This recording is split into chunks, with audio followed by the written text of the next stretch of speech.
السلام عليكم ورحمة الله وبركاته. أهلا بيكم معايا فيديو جديد من وي. فيديو النهاردة إن شاء الله هشرح فيه معاكم فكرة جديدة لعمل شال مثلث سهل وبسيط لكن جميل، وأتمنى يا رب إن هو يكون جميل بالنسبة لكم وكمان ينول أعجابكم.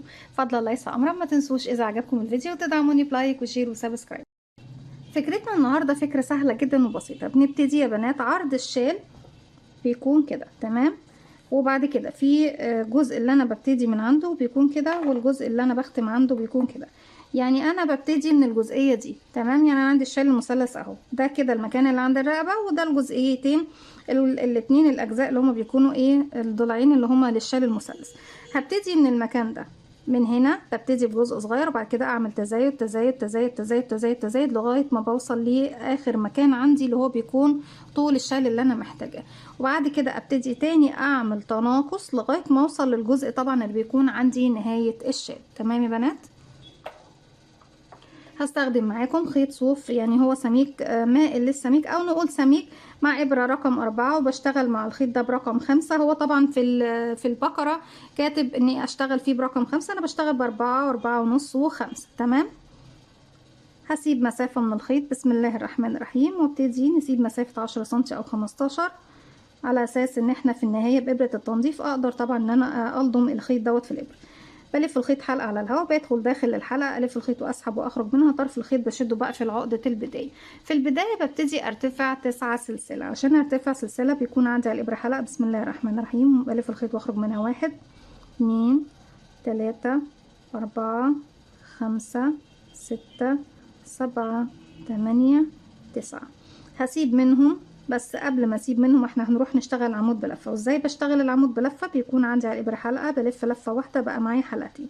هسيب بقى 1 2 3 4 5، وفي رقم 6 بدخل في الحلقه الخلفيه، اسحب الخيط واخرج. كده معايا على الابره 3 حلقات. هلف الخيط واخرج من حلقتين، يتبقوا 2 هلف الخيط واخرج منه، على اعتبار اني اشتغلت عمود سلسله عمود. بعد كده هاخد سلسله، هسيب تحتها فراغ، والف الخيط على الابره واروح لاخر 2 فراغ بشتغل فيهم عمود عمود عمود في نفس الفراغ اللي بعده عفوا. هبتدي بعد كده ارتفع 4 سلسلة، وبعتبر الأربع سلاسل أول 3 سلاسل منهم عمود، وبعد كده السلسلة الرابعة بتكون مسافة بين العمود الأول والتاني. 1 2 3، وبعتبرها عمود بلفة. رقم 4 دي بتكون سلسلة ما بين العمود والعمود. طيب الفراغ الأول اشتغلت فوقيه العمود اللي هم أول 3 سلاسل، والفراغ التاني هكون فوقيه سلسلة رقم 4. هروح للفراغ اللي بعده اللي هو مكان السلسلة اللي بين العمودين، واشتغل فوقيها عمود، وباخد سلسلة، هسيب تحتها عمود، وهيقابلني بقى الأربع سلاسل اللي هنا. طبعا اللي هم السلاسل الخمسة عفوا. بدخل فوق أول سلسلة منهم أشتغل عمود، وهاخد سلسلة، وهروح أشتغل في السلسلة اللي بعدها 2 عمود بلفة في نفس الفراغ. 1 كمان مرة في نفس الفراغ 2. ده كده بيكون بداية الشال من جهة اليمين، يعني ده هيكون الجانب اليمين. هبتدي ارتفع تاني 4 سلسلة، وكل ارتفاع في كل سطور دايما هيكون 4 سلسلة. 1 2 3 4، والف شغلي الناحية التانية.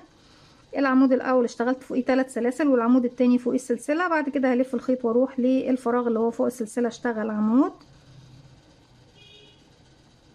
سلسلة، هسيب تحتها عمود واروح فوق السلسلة اللي بعدهم اشتغل عمود سلسلة. هلاقي نفسي وصلت لفين؟ للأربع سلاسل اللي كانوا عندي تحت. هشتغل في الفراغ دوت بعد ما أخدت سلسلة 2 عمود. 1 2، بحيث اني اشتغلت عمود فوق السلسلة رقم 4 وعمود فوق السلسلة رقم 3. تمام كده يا بنات؟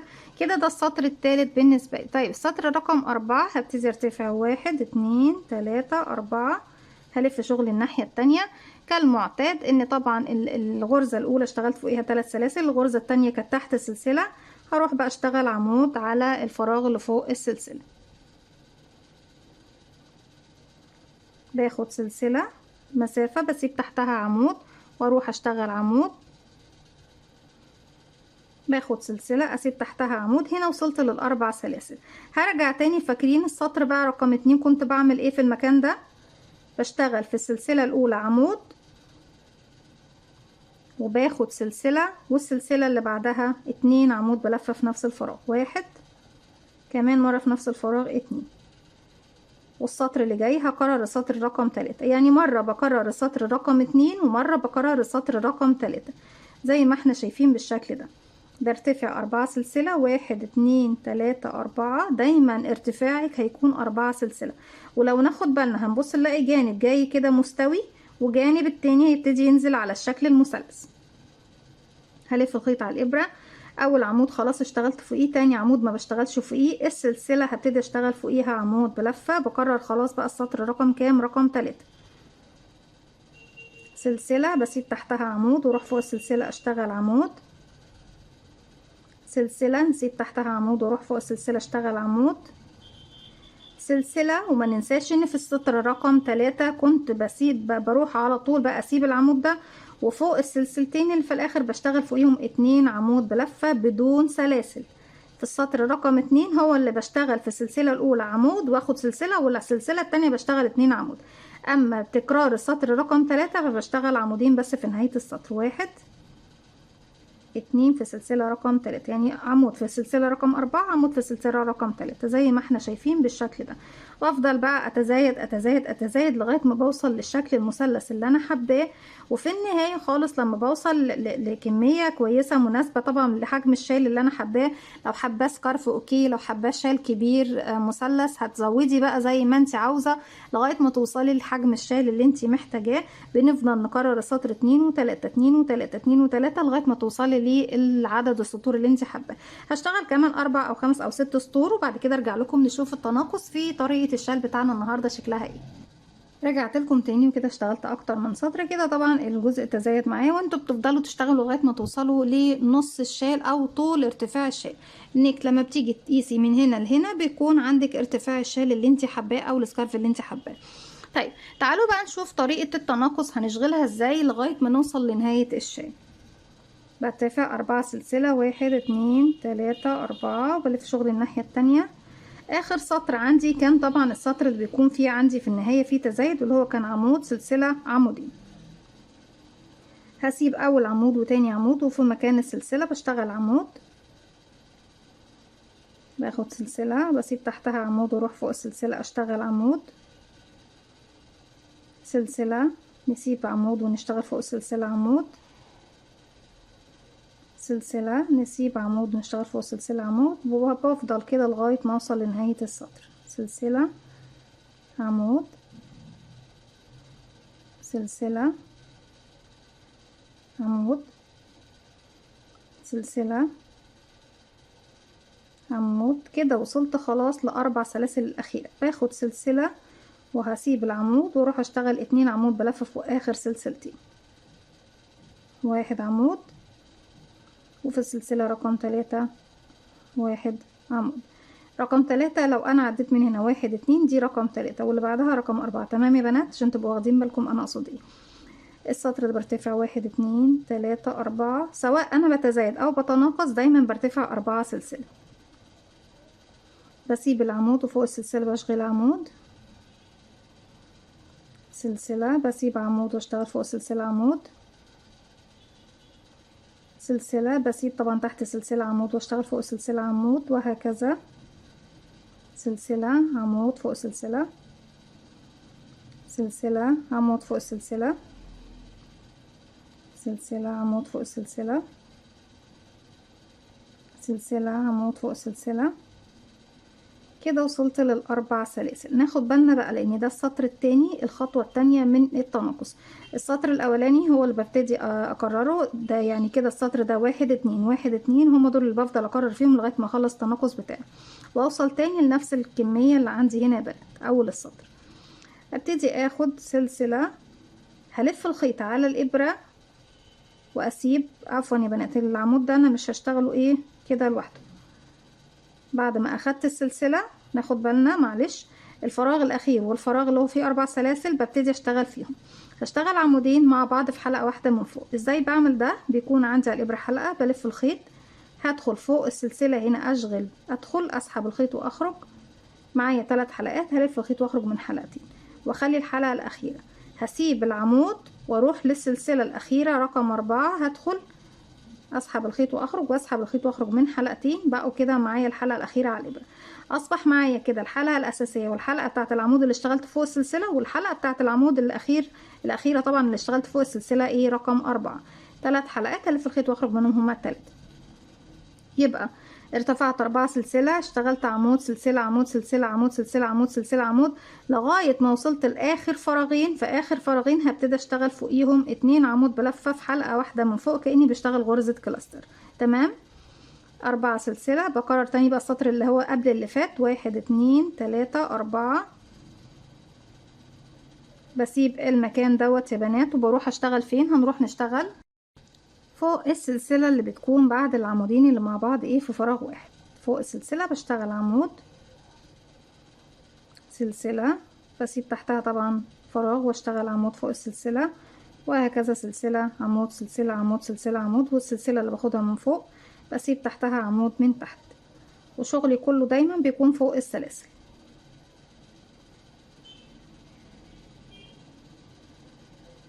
هنا بقى في السطر دوت انا ما بشغلش الفراغين دول مع بعض، لا بشغل في الفراغ ده عمود بشكل طبيعي، وباخد سلسلة واخر فراغين اللي هما السلسلتين، السلسلة رقم 4 فوقيها عمود، والسلسلة رقم 3 فوقيها عمود زي ما احنا شايفين. هرجع تاني اكرر السطر بقى اللي هو قبل اللي فات، 1 2 3 4. هلف شغل الناحية التانية وهبتدي اسيب العمود التاني يعني الاول والتاني، واروح فوق السلسلة اشتغل عمود سلسلة عمود فوق السلسلة سلسلة عمود فوق السلسلة سلسلة عمود، لغاية ما بوصل بالشكل ده لاخر فراغين عندي 1 2.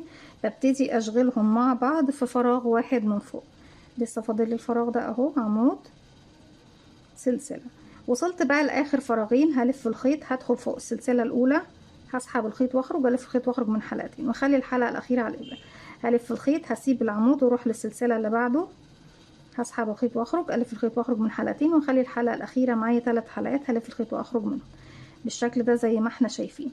يبقى سطر بشتغل في نهايته 2 عمود بلفة فوق السلسلة رقم 4 و3، والسطر اللي بعده باخد الفراغين اللي في الاخر مع بعض في حلقة واحدة من فوق، وطبعا العمود اللي في المنتصف ما بينهم انا بتجاهله تماما. تمام يا بنات.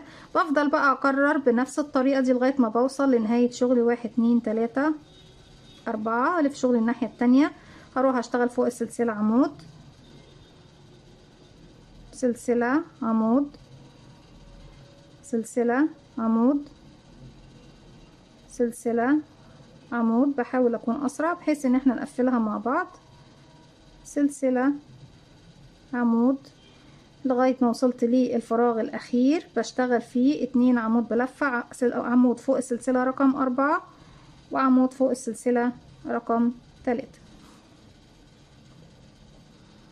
4 سلسلة، 1 2 3 4. بلف شغل الناحية التانية، فوق السلسلة الأولى بشتغل عمود سلسلة عمود سلسلة عمود سلسلة عمود سلسلة، وكده وصلت للفراغين اللي في الآخر. بلف الخيط أشغل عمود فوق الفراغ الأول لغاية نصه، وعمود فوق الفراغ الأخير لغاية نصه زي ما احنا شايفين يا بنات.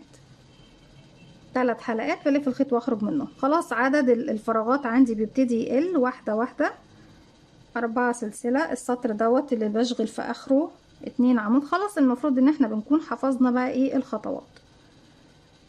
عمود سلسلة عمود سلسلة عمود سلسلة عمود سلسلة عمود عمود.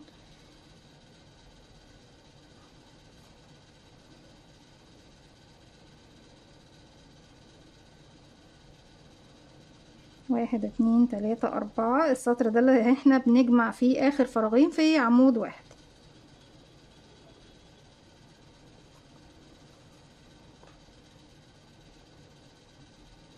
وبكده قربنا نوصل خلاص لنهاية الوحدة الصغيرة اللي احنا عاملينها مع بعض. كده اخر فراغين بشغلهم مع بعض. اشغل عمود لغاية نصه واشغل عمود لغاية نصه في الفراغ الاخير، السلسلة الاخيرة، واسحب ال3 حلقات مع بعض. 1 2 3 4. هروح للسلسلة اشتغل عمود، سلسلة، عمود، سلسلة، عمود، سلسلة، وعمود عمود. كده خلاص قربنا نوصل للسطر الاخير. 2 3 4. اشغل عمود، لازم يكون معايا نفس العدد اللي ابتديت بيه يا بنات اول سطر. اخر فراغين طبعا بنشغلهم مع بعض كده. 1 2 3 حلقات، بسحب الخيط منهم هما ال3. 1 2 3 4.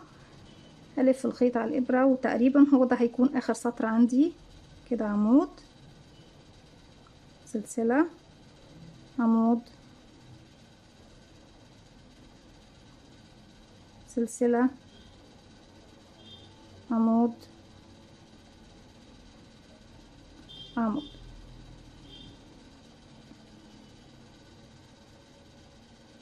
زي ما ابتدينا بنختم بالظبط كده. خلاص بصوا، لما نجيب الجزئين على بعض هنبص نلاقي ان طبعا ده الجزء اللي هو هيكون طول الشال، وهنا ده كده بالشكل دوت بقى عرض الشال معانا. انا اشتغلت معاكم مجسم او وحده صغيره، لكن انتوا بتشتغلوا طبعا على بتشتغل لغايه ما توصلي لطول الشال بالكامل. الجزئيه دي بتكون اخر سطر بتشتغليه هنا بالتزايد، بيكون طول الشال بالكامل، وبعد كده بتبتدي تعملي تناقص لغايه ما توصلي لعرض الشال اللي انت حباه. دي كانت فكره الفيديو بتاعي النهارده، اتمنى تكون سهله وبسيطه عليكم وما كنتش طولت عليكم، واتمنى كمان ان هي تنول اعجابكم. فضل ليس امرا، ما تنسوش اذا عجبكم فيديو تدعموني بلايك وشير وسبسكرايب، واستنوني فيديو جديد من وي. ما تنسوش كمان تفعلوا زرار الجرس يوصلكم مني كل جديد. السلام عليكم ورحمه الله وبركاته.